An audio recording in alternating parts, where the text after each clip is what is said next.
10, I'm Jeremy Babin, and we're talking sports. Earlier this week, we told you the story of how the Christian Heritage Lions are 6-0. Much of that success is due to their senior leadership, and that's why this week's Scholar Athlete is Lions senior running back Emory Brown. Jeremy Rao has a story. Thanks, JR. On to the college ranks now. With only one loss on the season, Georgia Tech certainly isn't getting the love and respect that the pollsters should be giving them. But even with their starting quarterback Josh Nesbitt sitting out last week against Duke, freshman Jabo Shaw stepped in and the Yellow Jackets didn't miss a beat, using the option offense to put up 27 points. But it's been the defense of the Ramblin' Wreck that's most contributed to the white and gold success. The biggest thing is not allowing people to run the ball. The thing that most people missed out on last week, or I shouldn't say missed out on, but the key to that game was that Duke couldn't run the ball.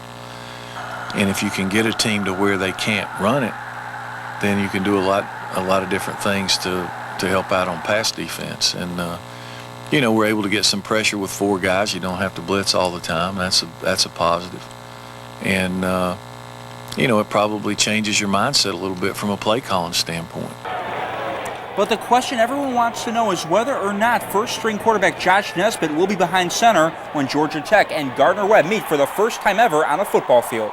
If he can play, if we need him, he'll play. If he can play, or right now, I couldn't tell you who's going to be the quarterback Saturday. I don't know. A lot of it depends on how they practice and who's out there. And in a perfect world, if he were 100% healthy and ready to go, yeah, he'd be the starter on Saturday. Georgia Tech and Gardner Webb kick off tomorrow at 3:30 at Bobby Dodd Stadium. Now on to the SEC for the marquee matchup between 10th-ranked Georgia and rival Tennessee. Now for both of these teams, there's certainly something to prove.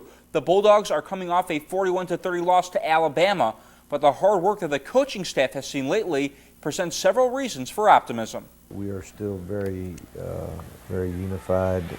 I think the guys are trying like mad to do what Coach says to do. I think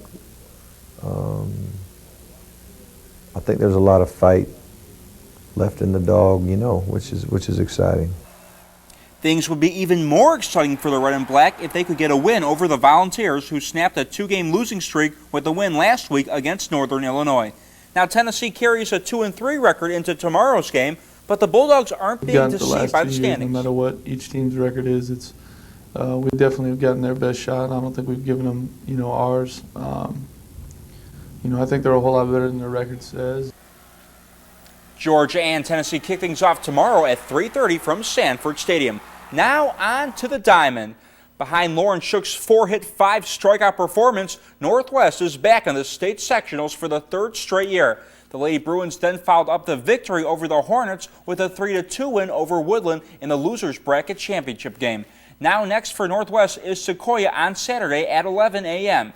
If the Lady Bruins can win that game, they'll take on Hillgrove at 1 p.m. later that day. Now for Northwest to win the double elimination tournament championship, they'd have to beat the Hawks twice. So good luck to the Lady Bruins. And Rachel will have a lot of football to tell you about later, especially at 11 o'clock when the football preview comes on.